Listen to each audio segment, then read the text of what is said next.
So time then for the press preview, a first look at what is on the front pages for Bank Holiday Monday. And tonight we'll see what's making the headlines with the Deputy Online Editor at the New Statesman, Rachel Cunliffe, and Westminster correspondent at the Yorkshire Post, Geri Scott. A very happy Easter to both of you. Nice to see you. We'll chat in a moment. First of all, though, let's take a look at some of those front pages, starting with the Eye, leading with government plans to give everyone in England access to 2 rapid COVID tests a week from Friday, even if they show no symptoms.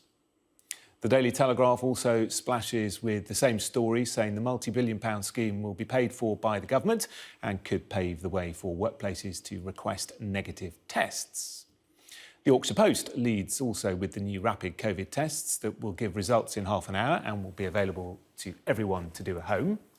The Daily Mail takes the angle that despite the expanding testing and vaccinations, there are concerns the easing of lockdown may lead to a worrying uptick in coronavirus cases. Here's your Guardian saying the increase in testing comes as the government faces growing opposition to the idea of app-based passports to let people into crowded places and events. And let's slide in the FT, writing that China's central bank has asked lenders to rein in credit supply with concerns the huge lending that helped its swift coronavirus recovery could cause financial trouble. And we're joined by Rachel Cunliffe and Geri Scott. Great to see you both. So let's start then with what is pretty much on every front page, the news this evening that free weekly COVID tests are going to be offered to everyone in England. Rachel, this is, well, it could be a game changer, couldn't it? It could. I remember when Matt Hancock raised the possibility months ago of unlimited testing to help keep track of outbreaks as they emerged. He called it Operation Moonshot, and the government wasn't doing too well at the moment. A lot of people made jokes about that, you know, shooting for the moon, the idea that it would actually happen. Be very unlikely. It looks like it is set to happen. Costing 1.3 billion, the government has ordered millions of lateral flow tests, and the announcement's tomorrow, which, by the way, is a year since the Prime Minister went into hospital himself with COVID-19 and had that very worrying experience there. But he's going to announce tomorrow that everyone in England will be encouraged to take 2 of these tests a week. They'll be provided free, and that will be a way for them to make sure, even if they're not vaccinated, that they are safe and not risking transmission, which is positive in one way because it means that that there won't be discrimination between people who have been offered the vaccination and people who haven't been offered it yet, you know, being barred from pubs. We heard a lot about that, the idea that young people could be barred from pubs just because they haven't been offered the vaccine yet. It is still a huge logistical challenge that comes with its own issues, but it is a sort of monumental scheme that the government is introducing at this point that will probably allay some people's fears that we're easing lockdown without enough of a plan for how to limit the risks. Yeah, Geri, it's the same story on the front of the Daily Mail, 2 COVID tests each week for everyone. I suppose one of the issues here is, will everyone use it and take it? Because one problem is, you know, if you're a freelancer or you're working the gig economy, if you're a taxi driver or whatever, you may not want to take a test because if it's negative, you can't work, and if you can't work, you can't earn money.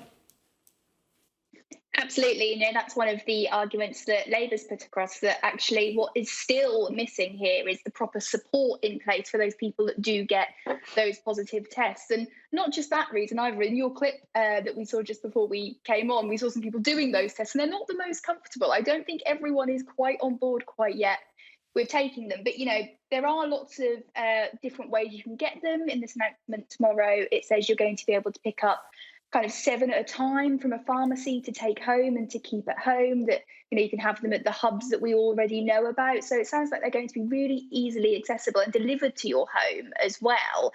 So it's going to be as easy as possible for people to take these tests. And I think the message that we're going to get tomorrow and in the coming weeks, hammering it home, is how important this is, and this is the way that we can get our lives back to normal. I really think that's the message that the Prime Minister is going to try and get across from, by the way, the brand new press briefing room tomorrow, which will be very exciting to see. Yes, Rachel. Tomorrow the Prime Minister will give us a lot more detail. The front of the Daily Telegraph talks about a potential defeat, though, for the Prime Minister when it comes to a vote on vaccine passports or COVID status certification, as we should be calling it. I mean, more than 70 MPs we're hearing, including more than 40 Tories, signing this open letter to the Prime Minister opposing the use of vaccine passports. I mean, what's going to happen there, do you think? So this is fascinating, and if I have my cynical politics hat on, I would suggest that this is actually one of the driving forces behind the announcement of mass testing, because it takes the focus away from, quote, vaccine passports and towards wider certification, testing, vaccine integrated measures, which muddy the water somewhat. And the Prime Minister gets to say, this isn't about vaccine passports, this is about testing and reducing risk, because he knows that there are a significant number of his own MPs who are very, very hostile to the idea of vaccine passports, and rightly so. If you look at the implications of a surveillance state, a government that has a way to track citizens, it's about vaccination status now, but it is a form of ID, and the Blair government obviously had many issues with bringing in some form of national ID cards. What I think is interesting is there is this coalition between the right-wing Tory Tory MPs, people like David Davis, who have called this nonsense. You know, Sir Graham Brady has come out against it. But you've also got the Liberal Democrats on the left saying, hang on, let's think about the civil rights implications. But do you think, Rachel, sorry to jump in, because I want to get Geri's thoughts on it, but do you think that actually, when it comes to it, we know that the majority of the public, the latest poll suggesting 81% will be willing to show proof of a negative test. You know, you have all the arguments about civil liberties and surveillance society and all the rest of it, but at the end of the day, most people simply want to go and have a drink or go to the theatre or go and watch the footy, and if it means showing a passport or a COVID passport, flashing something on your phone, then they're prepared to do it. Of course, everyone's scared at the moment, and the last thing anyone wants to do now is to see transmission rates increase, and I'm sure people would support measures that would reduce that in the short term. The issue is governments that seize power very rarely want to give that power back, and I think it's the job of MPs not just to look at the situation now, but to look at how that power could be abused in the future, and to make sure if we do implement something like this, there are limits on it, and to make sure that this is not a long-term thing after COVID has passed. Yeah, and certainly, Geri, the government seem to be are very aware of that. At the moment, there's no sign of pubs or restaurants, for example, requiring certificates, and also a lot of talk about them putting a definite end date onto it. Yeah, absolutely. I think that's going to be really important for these, Tory MPs especially, who are thinking of rebelling, because this isn't a new argument. We've had it with, the extending of the lockdown regulations, that really a lot of these MPs don't feel like this is a government anymore that stands for small state. This is a big state intervention. It's really worrying, and it's kind of getting to the straw that broke the camel's back now. So I really think that putting end dates on it is going to be absolutely crucial. And we know that Michael Gove has already been kind of dispatched to try and calm things down a bit. Whether that will have helped matters or not, we'll see when it goes to a vote that's been promised, I suppose. Let's go and have a look at your paper, Geri, just staying with you, the Yorkshire Post. Away from coronavirus, I mean, you are talking about the fast test twice a week, of course, on the front page there. But you've also got this story, which is really uplifting, isn't it? Quicker and kinder cancer jab for breast cancer passed for NHS use. Tell us about this. Yeah, absolutely. And I'm going to pronounce it wrong. I absolutely know I am. But it's a lovely story. And it's basically all about this cancer jab. It's cutting the time that breast cancer patients have to be in hospital from 2.5 hours to just 5 minutes, which is a massive change. And especially in this time, this pandemic time, where we know that people who are vulnerable are, really at risk from coronavirus, cutting the amount of time they have to have in hospital absolutely is a significant cut to their COVID-19 risk. And it's only for 15% of breast cancer patients who have a particular type of breast cancer, but it does mean that they can get kind of 2 jabs in one while they're having their chemotherapy. And one of the first patients to have it, Paula Lamb, said that it's going to give her more time to go on walks, which is something we've obviously all been enjoying during coronavirus, but will be a much better way to spend your time than sitting in hospital, I'm absolutely sure. So that's been licensed on the NHS. It's called Fesgo. I'm going to have pronounced it wrong, but it's a massive game changer. It's really brilliant news. And of course, Rachel, the other thing this does is free up staff in a hospital to do other urgent work. And with the huge backlog that we're experiencing now and the huge pressure the NHS is under, then that's also a good thing. That's exactly right. And I'm so pleased to Geri for pronouncing it, so I didn't have to. But this story is sort of being sold as it's great because it reduces COVID risk for cancer patients, which is great and it is important. But the wider implications are it frees up health capacity for other healthcare workers and limits the amount of time they have to spend in hospital, which is obviously hugely traumatic in itself, not just in a pandemic. Spending lots of time in hospital when you have a chronic condition eats away at mental health, and it will help on that front. So one of the things that I'm really feeling positive about with this story is the idea that because of COVID, a huge amount of innovations will have occurred in healthcare, not just this particular jab, but in the way hospitals operate, in new treatments, in new ways of seeing patients, integrated with technology that they've had to adapt because of the pandemic. But some of those improvements will continue afterwards, and that will be really positive for patients in the future. Yeah, great to finish part one of the papers on a positive note. For now, thank you both very much indeed. Coming up after the break, female teachers as well as pupils suffer a culture of sexual abuse within schools. That's according to a teaching union leader. Talking about that and more in a couple of minutes. Hello again, part two of the press preview. Still with me, Deputy Online Editor at the New Statesman, Rachel Cunliffe, and Westminster correspondent at the Yorkshire Post, Geri Scott. Let's have a look at the front of the Guardian, Geri, and this story which we've been reporting for the last couple of weeks, but it's taken another twist. Teachers also suffering a culture of toxic abuse. Talk us through this.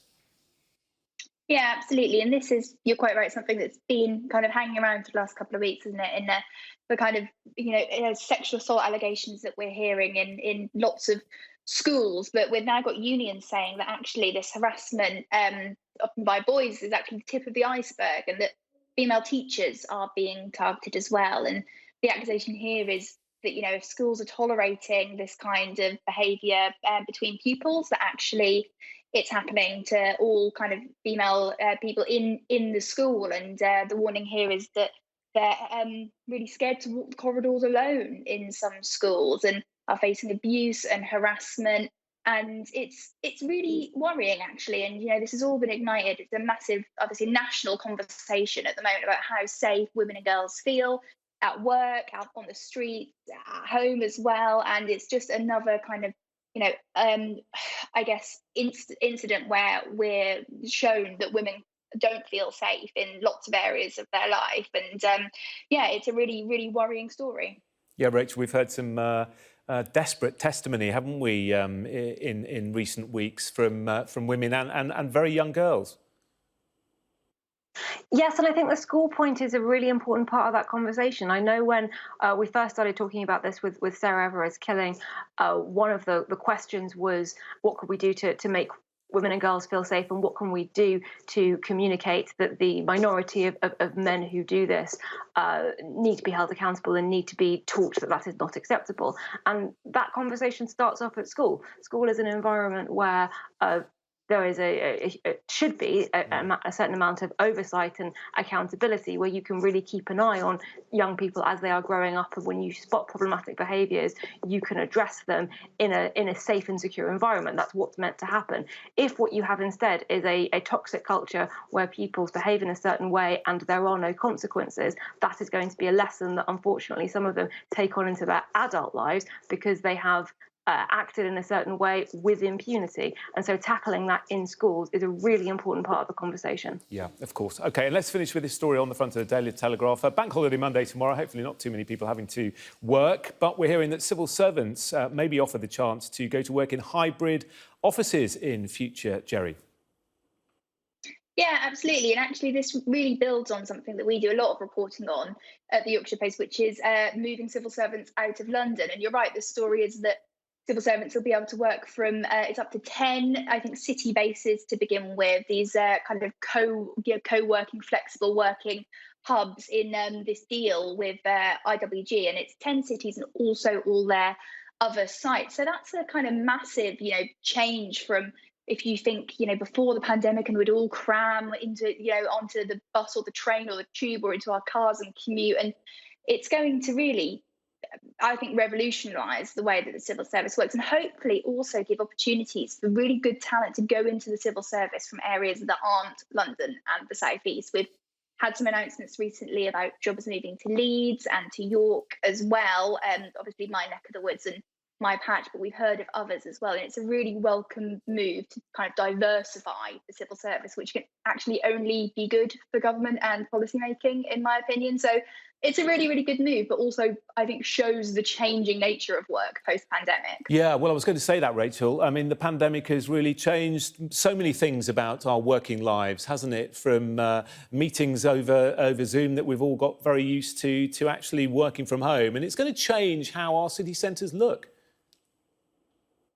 You tell me that work has changed. I started a new job in January. I haven't met any of my colleagues yet. I have been communicating with them purely over a screen for the past 3 months. So I'm very much looking forward to any kind of office contact at all, just to be able to say hello to them in person.